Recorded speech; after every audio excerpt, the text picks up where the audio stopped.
হাজার হাজার বছর ধরে মিশরে ঘটে যাওয়া অনেক রহস্য প্রচলিত আছে। তেমনই এক ঘটনা রাজা টুটানখামুনের পাথর নিয়ে, যা আপনারা এই ভিডিওতে জানবেন। অদ্ভুত আধার চ্যানেলে আপনাকে স্বাগতম। কিং টুটানখামুনের পাওয়া খাজানার মধ্যে একটা নেকলেস ছিল, যার সাথে যুক্ত ছিল রহস্যজনক এক পাথর। পাথরটার বিশেষত্ব হলো এরকম পাথর ইতিপূর্বে কেউ দেখেনি, এর নামও জানা ছিল না কারো। সবুজ এবং হলুদ এই পাথর সম্পর্কে জানার জন্য গবেষকরা পরীক্ষা নিরীক্ষা করে।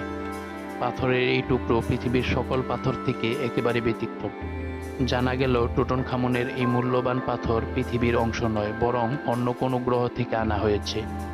কয়েক বছর পর যখন আধুনিক টেকনোলজি আসতে থাকে, তখন বিজ্ঞানীদের এক দল টুটানখামুনের নেকলেসের রহস্যময় এই পাথরকে ল্যাবে টেস্ট করলো। এবার যে রেজাল্ট তাদের সামনে আসলো তা হইচই ফেলে দেয় পুরো সায়েন্সের জগতে। ইজিপ্টে গিজার পিরামিড থেকে 650 কিলোমিটার দূর লাইমস্টোনের পাহাড়ে অবস্থিত এই ঘরকে বেলি অব দ্য কিংস বলা হয়। হাজার হাজার বছর পূর্বে এখানে ইজিপ্টের রাজা এবং রানীকে দাফন করা হয় তাদের খাজানা সহ শান শৌকতের সাথে। খাজানায় ভরা এই সুন্দর টুমগুলো লুট হয়ে যায় সময়ের সাথে সাথে। একটা টুম কেবল প্রকৃত অবস্থায় পাওয়া গেছে। এই টুমটা ছিল কিং টুটানখামুনের, যে আজ থেকে প্রায় 3500 বছর আগে ইজিপ্টে রাজত্ব করেছে।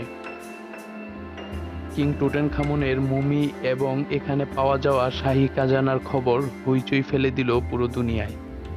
ফলে এই খাজানা দেখার জন্য পৃথিবীর বিভিন্ন প্রান্ত থেকে লোক আসতে শুরু করলো। পিওর স্বর্ণের তৈরি হাজারো জিনিস এই খাজানার অংশ ছিল। এই খাজানার মধ্যে একটা নেকলেস ছিল যা বিভিন্ন রঙের মূল্যবান পাথর দ্বারা সজ্জিত। পাথরগুলোর মধ্যে সবচেয়ে বড় এবং সুন্দর পাথর যুক্ত ছিল নেকলেসের মাঝের অংশে।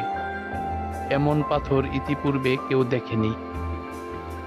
আর্কিওলজিস্ট এবং পাথর বিশেষজ্ঞদের ডাকা হলো, কিন্তু জানা যায়নি পাথরের আসল ঘটনা। পৃথিবীতে এখন পর্যন্ত 200-র বেশি জেমস্টোন পাওয়া গেছে, কিন্তু এই পাথরটা ছিল এগুলো থেকে ব্যতিক্রম। কিছু একটা তো আছে এই পাথরের মধ্যে যা সবাইকে অবাক করে দিতে পারে। স্থানীয় লোকদের ধারণা হয় টুটানখামুনের নেকলেসে থাকা এটা কোনো জাদুর পাথর, অথবা এটা নিয়ে আসা হয়েছে অন্য গ্রহ থেকে। কয়েক বছর পর বিজ্ঞানীদের একটা দল এই পাথরের আসল রহস্য জানার জন্য প্রথমবারের মতো ল্যাব টেস্ট করে। তাদের ধারণা ছিল টেস্টের পর প্রকৃত ঘটনা প্রকাশ্যে আসবে, কিন্তু সমাধানের বদলে আরও রহস্যজনক হয়েছে ব্যাপারটা। ল্যাবরেটরি টেস্টের মাধ্যমে জানা গেল যেটাকে এত বছর ধরে পাথর মানা হচ্ছে সেটা আসলে কোনো পাথর নয়, কাচের একটা টুকরা। যে বিষয়টা বিশেষজ্ঞদের চিন্তার কারণ সেটা হলো গ্লাসের এই টুকরা অন্য সব গ্লাস থেকে ব্যতিক্রম ছিল। স্বাভাবিকভাবে ফুটন্ত গরম লাভা যখন কোনো কারণে হঠাৎ ঠান্ডা হয়ে যায়, তখন সেটা কাচে রূপান্তর হয়। আর লাভা যখন পানির সাথে ধাক্কা খায়, তখন সেটা কালো রঙের ক্রিস্টাল গ্লাসে রূপান্তর হয়। কাচের এই টুকরাটা মিলে না এর কোনোটার সাথেই। ল্যাবরেটরি টেস্টের মাধ্যমে আরও যেটা জানা যায়, গ্লাসের এই টুকরা 1800 ডিগ্রি সেন্টিগ্রেড থেকেও বেশি তাপমাত্রায় বানানো হয়েছে, কিন্তু লাভা শুধুমাত্র 1100 ডিগ্রি সেন্টিগ্রেড হয়। গবেষকদের চিন্তার কারণ হলো কাচের এই টুকরা 3500 বছর আগে কিভাবে আসলো ইজিপ্টের রাজার কাছে। পৃথিবীর সব আর্কিওলজিস্ট এবং বিজ্ঞানীরা মাথা গরম করে বসে গেল এজন্য যে এটা পরিণত হয়েছে একটা রহস্যজনক ব্যাপারে। অনেক বছর অতিবাহিত হয়ে গেল, কিন্তু দুর্ভাগ্যক্রমে কেউই এটা জানতে পারল না যে এই অমূল্য পাথর আসলো কোথা থেকে। কিন্তু শেষ পর্যন্ত সেই দিন এসে গেল যেটার জন্য সবাই অপেক্ষায় ছিল।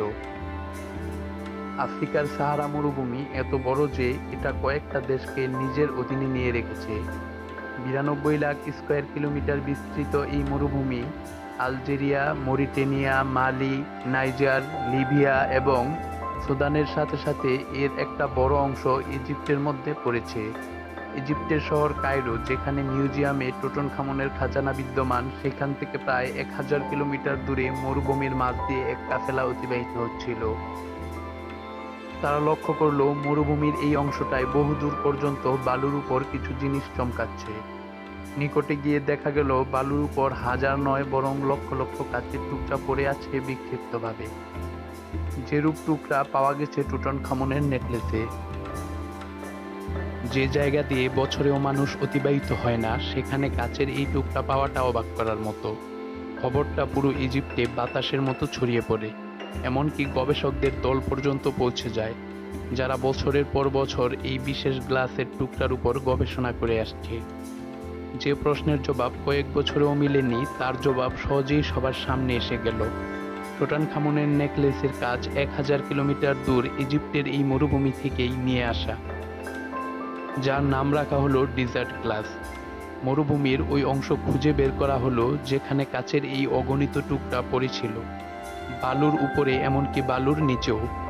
অথচ সেখানে বহুদূর পর্যন্ত কোনো মানুষ ও প্রাণীর নজরে পড়ে না। ধারণা করা হয় যে এখানে এক সময় অনেক বড় কোনো ঘটনা ঘটেছিল, ফলে এই ডেজার্ট গ্লাস তৈরি হয়েছে, যেটা দেখে মনে হতে পারে এখানে কোনো মিটারাইট পড়েছিল।